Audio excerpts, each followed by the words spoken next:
ప్రజలకు ప్రభుత్వానికి మధ్య వారధులుగా ఉన్నటువంటి వాలంటీర్లు కుల మత ప్రాంతము వర్గము అలాగే మరీ ముఖ్యంగా ఏ పార్టీ అన్నది కూడా చూడకుండా అర్హులైన ప్రతి ఒక్కరికి అంటే అవ్వాతాతలకైతే ఏమి దివ్యాంగులకైతే ఏమి అలాగే దీర్ఘకాలిక వ్యాధిగ్రస్తులైనటువంటి వారైతే ఏమి మొత్తంగా 66.40 లక్షల మంది లబ్ధిదారులకు ప్రతి నెల 1వ తేదీనే టంచనగా తెల్లవారుజామునే వాళ్ళ ఇళ్ల వద్దకే వచ్చి పెన్షన్ అందజేస్తున్నారు ఈ వాలంటీర్లు.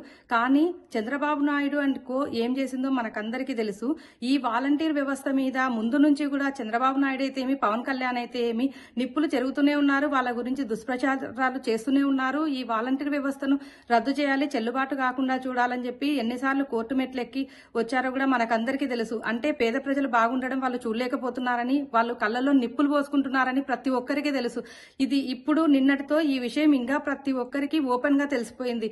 ఏమంటే వాలంటీర్ వ్యవస్థ అన్నది ప్రజల కోసమే, పేద ప్రజల కోసమే పనిచేస్తుందని తెలుసుకున్న చంద్రబాబు నాయుడు ఆయన పెత్తందారుల వైపే మొగ్గు చూపి పేద ప్రజలను ఇబ్బందులకు గురి చేయాలి అని నిర్ణయించుకున్నాడు, కంకణం కట్టుకున్నాడు. ఆయన పాలనలో పెద్దలైతే ఏమి పాపం అవ్వాతాతలు ఎన్నోసార్లు సొమ్మసిల్లి పడిపోయారు పెన్షన్ల కోసం. బ్యాంకుల చుట్టూ తిరగలేక ఎండల్లో గాని నడి రోడ్లలో గాని బ్యాంకుల చుట్టూ ప్రదక్షిణ చేసుకుంటూ అటువంటి పరిస్థితులన్నీ పోయి ఇప్పుడు ఆనందంగా వాళ్ళ ఇళ్లలోనే ఉండి ఇంటి వద్దకే వాళ్ళకి పెన్షన్ వస్తుంటే చూడలేని చంద్రబాబు నాయుడు అండ్ కో ఇంత దుర్మార్గానికి ఒడిగట్టడం మనమందరము చూసాము. ఇదంతా అసలు సిగ్గుచేటు అనిపిస్తుంది. ఈ ఎలక్షన్ల టైంలో ఇటువంటి అంటే ఎలక్షన్ కమిషన్ కు ఫిర్యాదు చేసి ఇలాంటి విషయాలు తేవడం అంటే వాలంటీర్లు పెన్షన్లు కూడా పంచకుండా చేయడం అంటే ఎంత దుర్మార్గమైన చర్య మనకందరికీ తెలుస్తుంది. దీన్ని మనమందరము ఖండించాల్సిన అవసరం ఉంది.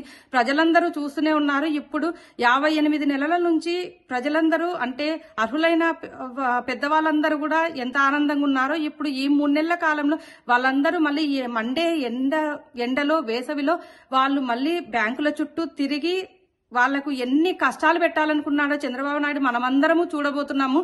అంటే ఆయనకు చిత్తశుద్ధి లేదు. పేద ప్రజలంటే ఆయనకు ప్రేమ లేదు. కనీసం ప్రేమ కాదు, ఎంత పగ పెంచుకున్నాడో పేద ప్రజల మీద మనకందరికీ తెలుస్తుందే ఉంది.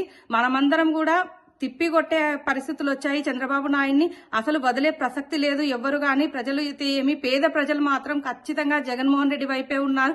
ఈ చంద్రబాబు నాయుడు అండ్ కో చేస్తున్నదంతా పెత్తందారుల కొమ్ము కాస్తున్నారు. ఇదంతా మనం చూసే పరిస్థితిలో ఓటర్లు ఎవరూ లేరు. అందుకే చంద్రబాబు నాయుడు అండ్ గ్యాంగ్ ఎంతమంది కలిసి వచ్చినా వాళ్ళని ఈడ్చి కొట్టే రోజులు ఖచ్చితంగా జూన్ 4వ తేదీ జరిగే కౌంటింగ్ లోనే బయటపడబోతుంది.